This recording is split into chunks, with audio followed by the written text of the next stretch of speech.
안녕하세요.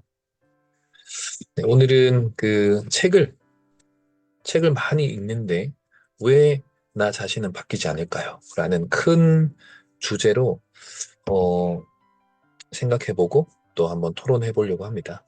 우선은 이런 모든 주제에 대해서 근거는 논문을 근거로 해서 이야기를 나눠 보는 게 가장 근거 기반, 즉 객관적 사고를 할 수 있기 때문에 항상 저는 이제 논문을 근거로 해서 이야기하고 또 토론해 보려고 합니다. 매주 이제 제가 보고 있는 논문들 이런 것들을 정리를 해서 한 번씩 이렇게 풀려고 합니다. 뭐, 긴 시간은 아니겠지만, 그래도 제가 나눌 수 있는 부분이면, 어, 논리적으로 혹은 순서적으로, 체계적으로 좀 나눠보려고 할 테니까, 여러분들도 들으면서 편안하게 듣는 그런, 그냥 이야기다, 이렇게 생각하시면 좋겠습니다. 도대체, 왜 책을 읽는데도 나는 바뀌지 않을까? 네. 저한테 이제 질문 여러 개가 막 올라와 있는 걸 제가 정리를 해서 얘기를 하려고 합니다. 왜 책을 많이 읽는데도 삶에 영향을 주지 못할까요? 또 인생을 바꾸는데 책을 몇 권 읽어야 될까요? 이런 질문들이 되게 지금 제가 정리해 보니까 비슷비슷한 질문들이 있습니다. 근데 어쨌든 책을 읽어도 삶이 왜 바뀌지 않을까? 이런 말이 있습니다. 책은 우리 안에 얼어붙은 바다를 깨는 도끼다. 이런 표현이 있거든요. 그러니까 의식과 무의식을 나누는 프로이트의 지형학적 이론으로 봤을 때 우리 마음은 형태가 없는 게 아니라 바다에 떠 있는 빙하. 그래서 바다 아래쪽에 눈에 보이지 않는 밑바닥에 있는 무의식, subconsciousness라는 이 무의식이란 영역을 우리가 아는 것이 진짜 나의 마음을 들여다보는 거고, 진짜 내가 변화할 수 있는 첫 시작점을 갖는 거다. 이렇게 이제 생각되는 표현이 있죠. 그래서 근데 그걸 깨는 게 가장 좋은 게 바로 책이에요. 책이 얼어 있는 이 바다를 깨는 도끼다라는 표현이 무의식을 깨야 된다라는 가장 중요한 표현이죠. 그런데 에, 이 책을 읽으면 깨져야 되는데 도끼니까 왜 안 깨질까라는 거에 대해서 좀 생각해 봐야 됩니다. 정신과 의사나 상담사들이 그 사람의 마음 상태를 어떻게 판단할까요? 그 사람이 사용하는 언어입니다. 그 사람이 현재 사용하고 있는 언어를 보면, 저 사람이 지금 무의식에 어떤 것을 담고 있기 때문에 지금 이 순간에 저런 말을 하고 있다라고 판단을 합니다. 그래서 저 사람이 사용하는 저 사람의 말을 사용하는 어떤, 갈등의 표현들, 이런 것들을 보고, 이 사람은 우울일 것 같다, 불안일 것 같다, 해리일 것 같다, 외상후 스트레스 같다. 저 사람은 인격 성향에 문제가 있을 것 같다. 저 사람은 조현이 있을 것 같다. 이런 식으로 그 사람의 언어를 가지고 판단합니다. 근데 그 언어가 바뀌어야 되고 그 밑바닥에 있는 전반적인 무의식적인 오랜 세월 동안 쌓여 있었던 그 언어의 얼음을 깨야지 그 사람이 바뀌게 되겠죠. 그런데 대부분 사람들은 이 어떤 책을 읽었기 때문에 도대체 이게 자신의 밑바닥에 있는 오랫동안 쌓여 있는 이 단단해진 언어, 즉 무의식적 언어가 올라와서 결국 지금의 언어를 쓰게 되는데 왜 못 깰까요? 그리고 도대체 어떤 책을 읽길래 그렇게 안 깨질까요? 뭐 주식이 궁금하면 주식책 읽고 요즘에 뭐 부동산이면 부동산 관련 책도 엄청 많잖아요. 또 철학이 궁금하면 철학 서적을 다 읽을 거고. 그런데 내가 인생이 바뀌어야 된다라고 했을 때 도대체 무슨 책을 읽냐? 대부분 물어보면 다 자기계발서예요. 자기계발서는 제 무의식을 건드는 게 아니고 의식적인 내 성공이나 뭐 내가 좀 어떻게 하면 더 돈을 벌어서 성공하고 어떻게 하면 그런 의식적 행복 이런 것들을 사실은 보거든요. 즉 내 안에 있는 마음을 보는 게 아니라 겉으로 보이는 내가 뭘 해놨는지를 자꾸 보는 거예요. 그러니까 항상 불안하고 그런 자기계발서 보면은 좀 더 달려가야 되고 막 더 내가 뭔가 열심히 해야 되는 것 같은 겉으로 보이는 피상적인 어떤 발전이나 성장에 초조하게 만드는 책들밖에 없어요. 그렇기 때문에 자기계발서를 많이 읽는다고 해서 저 밑바닥에 있는 무의식이 깨질 수 있는, 그걸 깰 수 있는 책이 도끼의 역할을 하지 못한다는 거죠. 그래서 제가 볼 때는 대부분 올바른 책을 읽지 않는 게 핵심이에요. 그래서 제가 지금 그 사람의 마음 상태, 이런 것들이 이제, 에, 그 사람이 사용하는 언어에서 시작된다라고 이제 얘기 드렸는데, 제가 옆에 지금 그 논문을 한번 보여드릴게요. 이게 지금 2달도 안 된 논문입니다.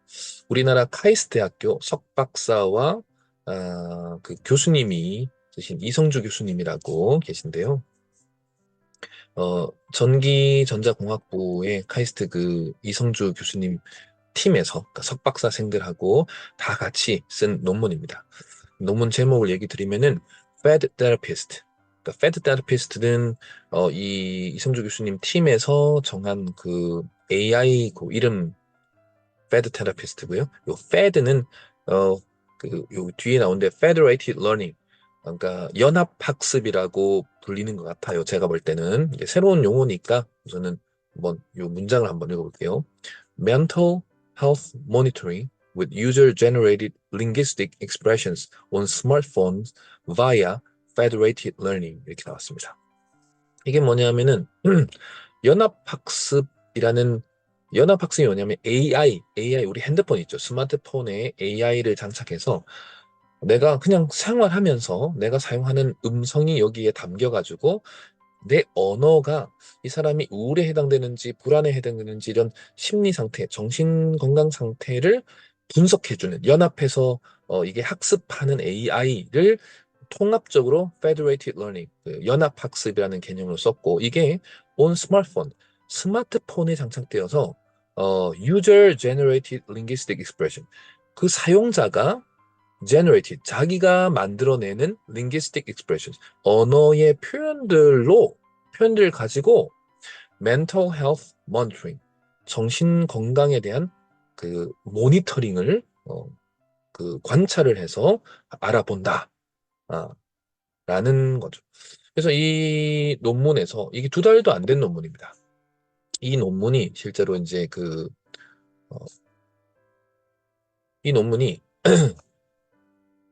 그 10월 25일 10월 25일 날 어, 올라온 논문인데요. 이 논문이 음, 그 싱가포르에서 열린 그 자연어 처리 분야 최고 학회인데요. 여기 여기 지금 영어로는 Conference on Empirical 그러면 이제 자연 뭐 좀 경험이라는 뜻이거든요. 그러니까 Empirical Method of Natural Language Processing, 그러니까 자연어 처리에 있어서 경험적 방법에 대한 토의, 회의, 학회 이런 뜻이죠.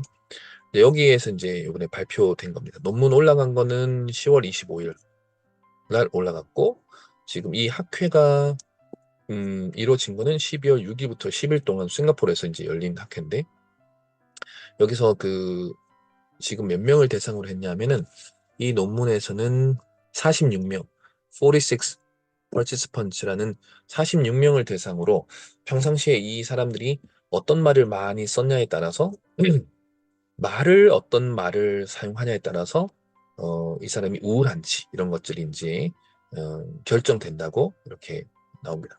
그러니까 우울하면 말이 달라지는 거죠. 불안하면 말이 달라지는 거예요. 거꾸로 얘기하면은 내가 불안한 말을 많이 쓰고 있다면 결국에는 내 마음 상태가 우울하고 불안하니까 우울한 말 쓰고 불안한 말을 쓰게 돼 있다는 거죠. 그러면 우리가 책을 읽어야 되는 더더욱 중요한 이유가 드러났죠.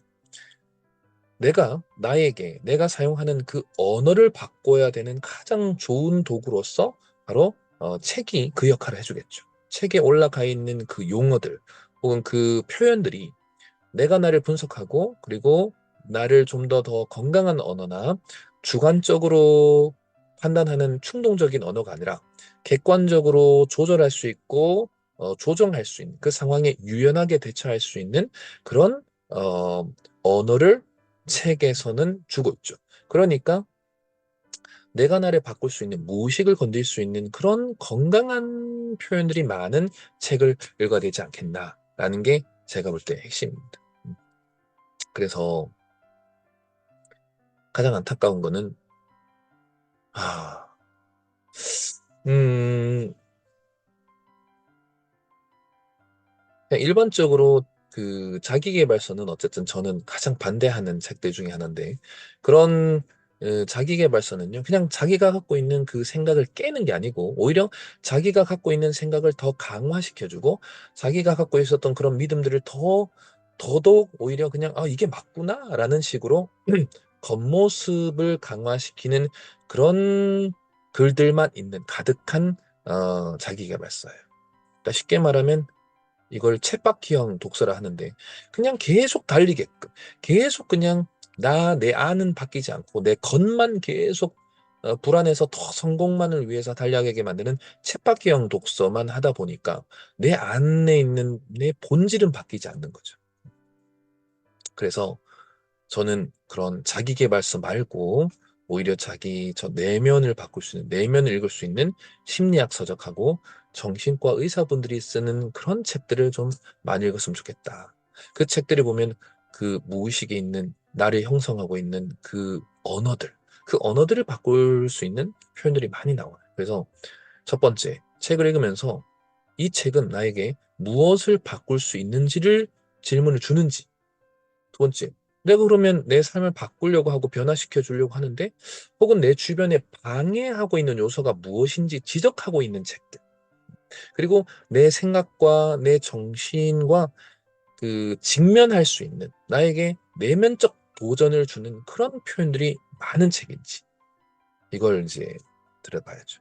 그래서 당장 현실적으로 나에게 뭐 해야 돼요, 이렇게 하는 그런 책들은 될 수 있으면 안 보는 게 제일 좋습니다. 즉 자기개발서는 직접적으로 막 지금 당장 뭐 하면 돈을 벌 수 있고 이런 것들이 가득하죠. 근데 실제로 내가 바꾸려면은 당장 뭐 할 수 있는 게 아니고요. 장기적으로 내가 정말 뭘 바꿔야 되는지를 관찰할 수 있는 책들이 훨씬 더 중요합니다. 음, 그래서 그래서 저는 그 무슨 모임이 있어요. 뭐 돈을 수십만 원 내가지고 그 트레머라고 하던데, 뭐 거기를 그 사람들을 비판하는 게 아니라 그런 모임의 형태를 너무나 사실 저는 싫어하는데, 수십만 원을 내서 모여가지고 서로 와가지고 발표하고 또 거기에 어떤 리더들이 거기에서 중심을 잡아서 해준다고 생각하는데, 첫 번째, 그 리더들이 정말로 어느 정도의 지혜가 있을까? 두 번째, 와가지고 그냥 자기가 느낀 걸 발표하고 끝난다? 그러면 그 독서 모임은요, 단순 위로나 아니면은 그냥 서로 간에 그냥 위안을 줄 정도의 어떤 그런 단순 질량만 어떤 내놓고 끝나버리는 거예요. 생각의 질량이 딱 닫혀 있는 거죠. 그러면 그 모임은 도대체 왜 모이는 걸까요? 수십만 원을 내고. 제가 볼 때는 매달 수십만 원이더라고요. 근데 제가 볼 때는 책의 지식이나 책에서의 얻을 수 있는 게 좀 작다면 결국 그 모임은 사람 때문에 수십만 원을 내고 만나는 건가 아닐까? 그냥 사람 보러 수십만 원 내고 사람 보러 가는, 그러면 이 독서 모임이 사람 모임이지 독서 모임이 아닐 수도 있겠다는 생각을 합니다. 아, 저는 책이 내 삶을 바꿀 수 있는 그런 책을 읽고자 한다면 어, 좀 더 내 밑바닥을 내 밑바닥에 존재하는 부정적인 언어, 부정적인 어떤 생각들을 직접적으로 깰 수 있는 그런 책들을 고르는 데 시간을 많이 써야 됩니다. 네, 사람들은 저한테 쉽게 물어봅니다. 책 좀 추천해달라. 근데 저는 그때 제일 당황스러우고 제일 힘들어요. 왜? 본인이 지금 어떻게 살아왔고, 두 번째, 어떤 문제점을 가지고 왔고, 그리고 어떤 가정을 이루고 있고, 또 어떤 삶을 살면서 지금 그 고민하고 있는지를 엄청난 뒤에 그 내용들이 있는데, 그걸 하나도 저한테 설명 안 하고 그냥 책 좀 추천해 주세요. 좋은 책이는. 되게 그거는 결례입니다, 사실. 그렇기 때문에 책을 한 권을 좋은 책을 찾는 건 엄청난 그 사람의 시간을 그냥 써서 나한테 갖다 주세요라는 거거든요. 그렇게 큰 결례가 없는 거예요. 책을 너무 쉽게 여깁니다. 우리는. 그래서 책을 오히려 고르는데 나한테 맞는 책인지를 고르는데 많은 시간을 써야 되는 게 핵심이에요. 물론 물론 어, 좋은 책을 받을 수는 있겠지만 내가 그러면 계속 추천만 받아야 되잖아. 장기적으로는 내가 어떤 책이 좋은지를 찾아낼 수 있는 그릇을 만들어야 되고 그리고 그러기 위해서 한 권을 찾았으면 한 권을 되게 깊게 길게 읽어야 됩니다. 초반에는. 그냥 많은 책을 읽는다고 해서 내가 절대 변하지 않습니다. 네, 오늘은 그냥 첫 시간이라서 이렇게 짧게 그냥 얘기를 해봅니다. 이런 시간들이 여러분한테 저는 뭐 특별한 독서 심리 지도사를 위해서 오랫동안 달려왔습니다. 여러분들이 혹시 이런 내용들을 과학적으로 더 체계적으로 좀 받고 싶다 하는 부분은 독서 심리 지도사를 주저하지 말고 도전하세요. 그런데 이 시간 제가 지금 유튜브에 이렇게 올리는 것들은 그냥 제가 그냥 한 주 한 주 제가 생각하는 것들을 그냥 나누는 시간이고 또 여러분들이 질문 주는 것들을 봤을 때 좀 일맥상통하는 그런 질문들 속에 있다면 공통된 큰 틀 안에서 편안하게 이야기 나누는 그런 시간으로 올려볼까 생각합니다. 아무튼 오늘 이 나누는 시간도 의미가 있었길 바랍니다. 감사합니다.